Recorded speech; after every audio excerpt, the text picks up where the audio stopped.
Je m'appelle Anja Sebek. Je vivais avec ma mère Greta.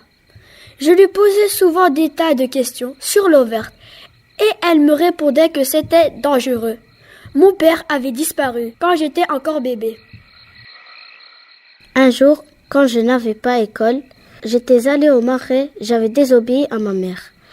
Dans la clairière, au moment où je m'étais levée pour m'en aller, les herbes s'étaient écartées.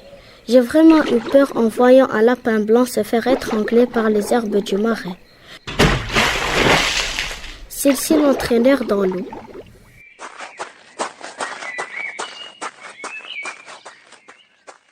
Traumatisée, je n'étais plus allée au marais pendant 1 an. Le jour de mon 8e anniversaire, j'avais décidé d'y retourner. Tout à coup, un garçon sortit de l'eau. Il avait les cheveux longs, les yeux verts, il était très beau. J'avais décidé de le ramener chez moi.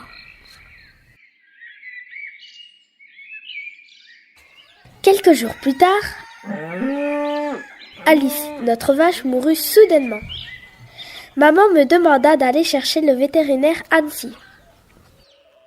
Le vétérinaire entra dans l'étable et vit la vache par terre. Il l'ausculta, mais elle était déjà morte. Ma mère lui a ensuite demandé d'ausculter également le jeune dénoyé qui ne parlait jamais. À sa grande surprise, le vétérinaire n'entendit aucun battement de cœur. C'est à ce moment-là que le dénoyé se jeta sur Annecy et une bagarre violente éclata. Le jeune garçon embrassa le vétérinaire sur la bouche pour lui déverser dans la gorge des algues. Le vétérinaire étouffa. Maman se jeta sur le dénoyé, mais il était trop fort. Elle me demanda de prendre une chaise, j'en pris une et je la jetai sur le garçon. Mais cela ne servit à rien. Je saisis alors un couteau et je le plantai dans son épaule. Mais ce n'était pas du sang qui collait de la blessure, c'était de longues herbes. Après quelques instants, la blessure disparut. Maman prit une braise de feu et le jeune garçon s'enfuit. Maman et moi soignâmes le vétérinaire et nous partîmes ensemble chez le maire du village.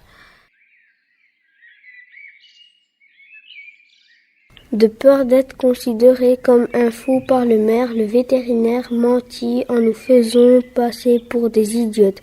Nous décidâmes de rentrer à la maison. Au début de l'après-midi, juste après le repas, le dénoyé était revenu. Maman se jeta directement sur lui pour me protéger. Le dénoyé lui arracha alors des mains le fusil et le tordit en forme de U. Heureusement, nous avions réussi à échapper au dénoyé. Mais nous avions constaté que le dénoyé commençait à devenir gris pâle, d'un blanc moins éclatant. Il était en fait venu pour nous demander de l'aide. Nous comprîmes alors qu'il fallait le ramener à l'eau verte. L'endroit était toujours désert et silencieux. Le dénoyé marchait près de nous. Il avait l'air inoffensif. Il avait besoin de l'eau verte. Notre monde ne lui convenait pas.